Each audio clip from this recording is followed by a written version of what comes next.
The wind off the pier was sharp with salt as the new girl stood alone, staring at the restless sea below. She had arrived only days ago, quiet and reserved, carrying herself with a discipline that didn't quite match her age. A group of local teens watched her from a distance, whispering and laughing, already deciding she was an easy target.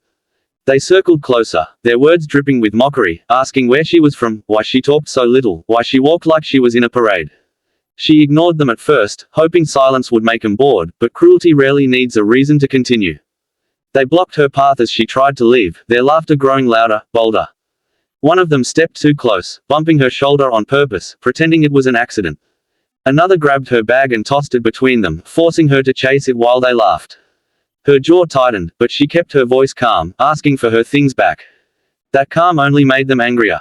To them, it felt like disrespect. Like a challenge. They didn't see fear in her eyes, and it made them want to break her even more. Someone shoved her hard in the back. She stumbled, catching herself just inches from the edge of the pier. Her heart pounded, but she straightened up again, refusing to cry. That was the moment they decided to go all the way. With a count shouted like it was a joke, two of them rushed forward and pushed her together. The world tilted, the sky spinning as she fell, and then the sea swallowed her whole. The cold hit like a punch, stealing her breath as she sank beneath the surface. Panic tried to take over, but training kicked in instead. Her body moved before fear could lock it up. She kicked hard, forcing herself upward, remembering every lesson she had absorbed growing up around discipline and drills.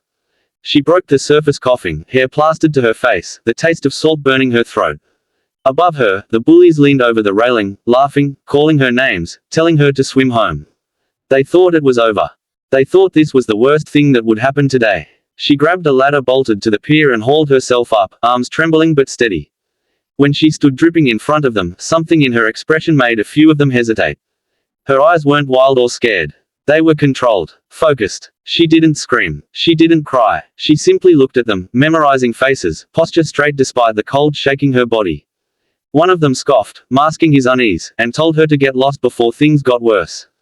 That was when a deep voice cut through the air, calm but carrying authority like a loaded weapon. Every head turned toward the end of the pier. A tall man stood there in civilian clothes, posture rigid, eyes sharp, watching the scene with terrifying clarity. He had seen the push. He had seen the fall. And now he was walking toward them with slow, deliberate steps. The laughter died instantly. Something about him made the air feel heavier, harder to breathe. He stopped beside the girl and draped a jacket over her shoulders without breaking eye contact with the teens.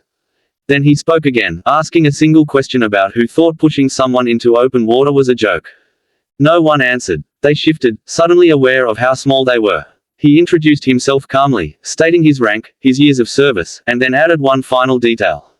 The girl beside him was his daughter. A Marine's daughter. Raised on discipline, accountability, and the understanding that actions have consequences. Their confidence collapsed in real time. Excuses poured out, overlapping and desperate.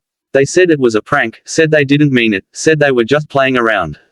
The man listened, without interrupting, his expression unreadable. When they finished, he told them to sit down and wait. Somehow, they obeyed. He made a call, giving precise details, his tone professional and controlled. The girl stood silently beside him, wrapped in warmth, watching the people who had laughed moments ago now avoid her gaze entirely. When authorities arrived, the pier felt smaller, tighter, like the truth had nowhere left to hide.